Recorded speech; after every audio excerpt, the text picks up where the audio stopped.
I'm Andy Chanley from 88.5 FM, and this is another one of our Here at Home series of teleconference interviews. And today we are joined by Fleet Foxes. I've got Robin Pecknold joining us. How are you, Robin?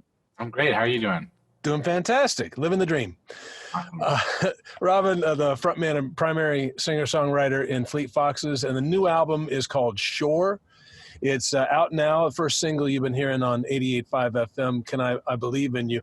Congratulations on this album. It really is lovely. Thank you so much, and thank you for playing that song. A friend sent me a video listening to you guys the other day, and she was jamming it. Nice. Well, I wanted to start off before we get to the new album and talk to you about another former listener of 88.5 FM. As we're taping this, it's just a few days after the third anniversary of the passing of Tom Petty. Yeah. And he was what we call the patron saint of this radio station. He did a couple of benefits for us and always spoke well of us. I don't know if you've ever heard this quote, but this is from 2011. I wanted to read it to you real quick. He said, "Young musicians I talk to now have no interest in radio at all because there are so many other ways to get music. I feel that radio could and should offer a sense of discovery of new music. There's no reason the Fleet Foxes shouldn't be played along Pink Floyd." Oh, wow. Yeah, and I just thought it was neat. That quote, I think of it a lot. We have Tom Petty and Ringo Starr and Steve Lukather and Joe Walsh, other musician benefactors of the station, but they didn't listen because we played their music. They listened because we turned them on to other music, and I just thought maybe you'd be chuffed to know that you are the example that Tom Petty threw up as fun music to discover. That is amazing. I did not know that. That totally, I loved his music. I loved his music so much. And I've listened to the radio more in the last 6 months than I have in the last 6 years. Honestly, it's like I've just had the radio on all day just because just for company, Yeah. And that's something that a Spotify, as great as much as you can discover on Spotify, you don't get that kind of, the DJ coming in between songs and like keeping you company throughout the day in these crazy times, So you guys are doing a really important service, I think, right now. Well, thanks for saying that. You have other fans too. People like what did Post Malone say recently? If you don't like Fleet Foxes, F you, which is pretty great. That made my year for sure. All right, so the new album, Shore. By the way, thanks for the notice on this. Hey, new album coming. When? Tomorrow. It's released on the Equinox just a few weeks ago. I don't know why that seems fitting to me. This album, it feels like a fall record to me in some way. But I read that you kind of had the album done and then decided that the lyrics bummed you out a little bit. So you took a drive to purify yourself in the waters of Lake Minnewaska and change things up a little bit. Take us through that journey. Yeah, well, I mean, I actually had no lyrics at all. I had I was working in LA, working in the studio called Vox there and trying to get the album done for, April, May release, but I was really sweating having no lyrics. And a lot of the music was pretty far along back in February, but then there's this 3-month, gap where I came back to my apartment that I rent in New York to be here for quarantine, and no work happened.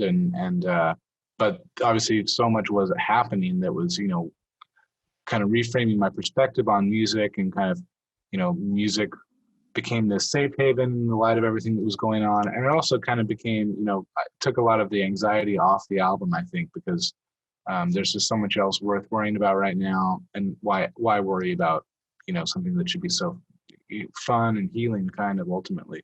So that ended up being, lucky to say that was a huge benefit to how the album came together. And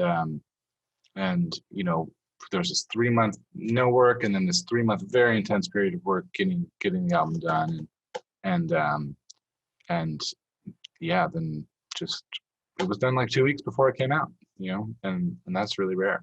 And wow. I'm super happy about that. Yeah. It's interesting that the things that you brought up, the pandemic and all of these things that kind of waylaid everything for everybody. Mm-hmm. But what's interesting to me is this was created on the timeline you just gave us, in a time of really grave concerns Yeah. in our country and our world. And yet there's a real joy in a lot of it that feels genuine and unforced.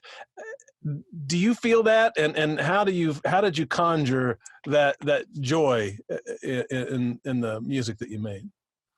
Well, I think that, a lot of the music was done in, not done, but far enough along in February that, it was going to be what it was going to be. But I didn't have a lyrical perspective to attach to it. And, I think the first couple of months, honestly, it was confusing. I was like, is this album going to turn out just like completely inappropriate to this moment, But I ultimately felt like the lyrical perspective, like a song like Featherweight or something, those lyrics are kind of, expressing gratitude and acknowledging like, the privilege of having a roof over my head and having, a stable, like kind of, that I get to make music for a living, kind of like these things that I was maybe not really appreciating in 2019 in the same way, because I was just trying to keep up, and so I guess like, that kind of, there can be a relief or something like relief from a certain kind of like mental struggle that I just came to seem kind of unnecessary compared to what so much that is worth focusing on, and is worth that level of attention. And I think, it was also, like my grandpa had a stroke while I was writing the lyrics, and we were kind of, there was a period where we were pretty worried that he wasn't going to, regain his memory. There was a few days where he wasn't recognizing anybody, and Right. and that really got to me. And thinking about him continuing to live, be physically okay, but we wouldn't, he wouldn't remember us. But then he regained his memory, and we were all so relieved, and that kind of like, I guess I found like those feelings, like the moments of like, that like the lyrics or the joy or whatever is in those moments of like something regained or something reframed or something kind of like avoided, like avoiding death or, enjoying life in light of your friends passing or not, not in light of it, but, celebrating life in a way that they are no longer able to, and just being grateful for what you have and being grateful for, this, what we, finding those things to be grateful for. Isn't it interesting the different colors on the palette of all of the things that this year has made us feel? Despair and disappointment and shame in some places, but in other places, like you say, it just made us all press the brake pedal and start over from a very elemental place. Totally. And who was it? I was just talking to Matthew Cause of Not a Surf. He was like, I kind of have happiness guilt that, Yeah. things are okay for me. I've got my family, I got my, my kid, things I feel actually pretty good about most stuff. And then, somebody like you who makes their living by going out and sharing this music with people, you can't do any of that stuff. That has to be cripplingly depressing at times if you let it.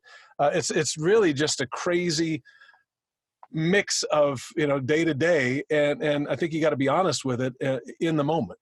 For sure. Yeah, most definitely. I mean, I think when live music does come back around, that's going to be the best shows in human history. I'm actually like, if a year of pent up, demand results in just the most insane blowout shows, it might be worth it. You're going to be doing Springsteen shows. You're going to be out there for totally. 3-4 hours a night. Totally. We're just like just doing an all Rage Against the Machine cover show. Like, nice. Just get it out. Yeah. That needs to happen. All right, so this is my first time talking to you, Robin. So forgive me for asking some Miss America questions here, but your father was musical, wasn't he? Oh yeah. That was engendered in us from a very young age. He played bass, he played guitar, he played violin, he built his own instruments and played them around the house. And he was the singer in the band in the movie Officer and Gentleman. which they filmed in Washington State. Oh. I'm my father's son through and through. So tell me about your first musical instrument. What was it? Guitar, but I had started it, I was a singer in school plays from like age 8 to age 12. And that was a huge part of my identity as a little kid. And so because I had the loudest voice in class, and so I was in like 2 plays a year. What musicals were you in? I was in Annie when I played Franklin Delano Roosevelt, and in that Nice. I was in Anything Goes. I think I was the male lead in that. I was in the Hobbit. When That's a musical? I think someone like wrote it for us. That's great. Yeah. I was Ed Sullivan in Bye Bye Birdie. Nice. Okay, you understand. So the first guitar that you ever had, do you still have it? Yeah, it's actually I do still have it. It's in storage with my parents in Seattle. But that was a guitar they got us all the same. They got us 3 guitars for Christmas when I was 14. My siblings and I all got the same guitar, same Martin. What was it? St. Martin? Yeah, he got a bulk discount on Martins. Yeah, that's a perk of being a musician. That's great. What do you think you'd be doing? Sounds like it's inevitable with that lineage, but what do you think you'd be doing right now if music didn't exist? If music as an art form didn't exist? Yeah. Nice. I think that the thing I like the most about making an album, aside from the creative part, is that, it's like solving this really huge problem. And it feels like there's kind of a lot of, spinning plates or a lot of balls in the air at once. And you're kind of like, finding the right way to make this thing come together. And I like solving a problem that has a lot of factors you can control, and then a lot of factors that are kind of X factors, and there's, down to chance and something. So maybe making films, if films still exist, that seems like a similar kind of, really satisfying problem to try and solve. And that I think that I would love to have gone down that path like my brother did. He's a filmmaker. Because there's a great social aspect to that music, writing songs sometimes, is very private, and so that would be, I love film, and I don't have any personal aspirations to that, but I would definitely have gone down that road if music exploded. Getting back to the album, the process for making this album, is it largely a solitary exercise? Is it you doing most of the things, or is it the band coming in and doing things? What's your process for bringing the music together? I think over the years I've found that the best time to ask people to contribute is when you have a good idea for what they would be contributing to, and because I've been in situations where it was like just a bunch of people sitting around waiting for an idea to come through, and there's just no clear direction, and that's just like kind of a waste of everyone's time and energy.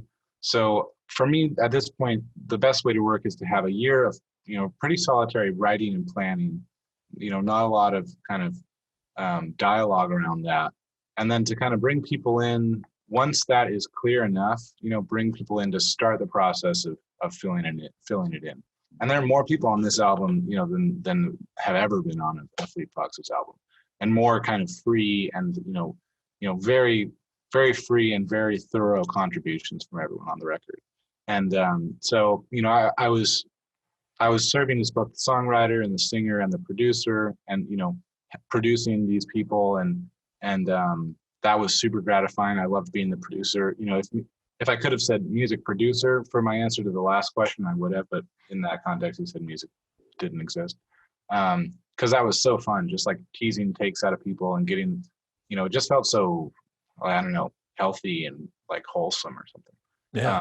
But that sounded like, asking the right people and people you trust and admire, and being prepared with material that's worth their time and energy, So it's always a kind of, I want to come as prepared as possible, but then ask the right person for the part, and then kind of take it from there. Yeah, there's a quote from Bob Dylan in Hard Rain's Gonna Fall that I actually didn't appreciate until I read in Johnny Cash's autobiography, Cash. And he said, I feel this way about my music. I'll know my song well before I start singing. Yeah. And you know, it's like when you first start out, the pain of being up on stage and you start a song and it's in the wrong key or something, you know, you've got to finish that song. Yeah. Totally. But having an, you know, I understand what you're saying, having something fleshed out and something that you're proud to present to people and then let them do their magic on it makes a lot of sense. Yeah, I found that to be the healthiest way to do it for me. Well, it's been a joy talking to you today. Thanks for taking some time out and doing this. Where are you in New York right now? I'm in New York right now. Yeah, still basically just apartment bound a little bit. But yeah. What's the well? Thanks for making the bed for us at least. What's the plan now? I mean, usually you would be going out and touring and doing things, but I mean, are you just turning around and you know, creating more music when you feel like it? Or are you doing little you know, mini concerts online? What's the plan?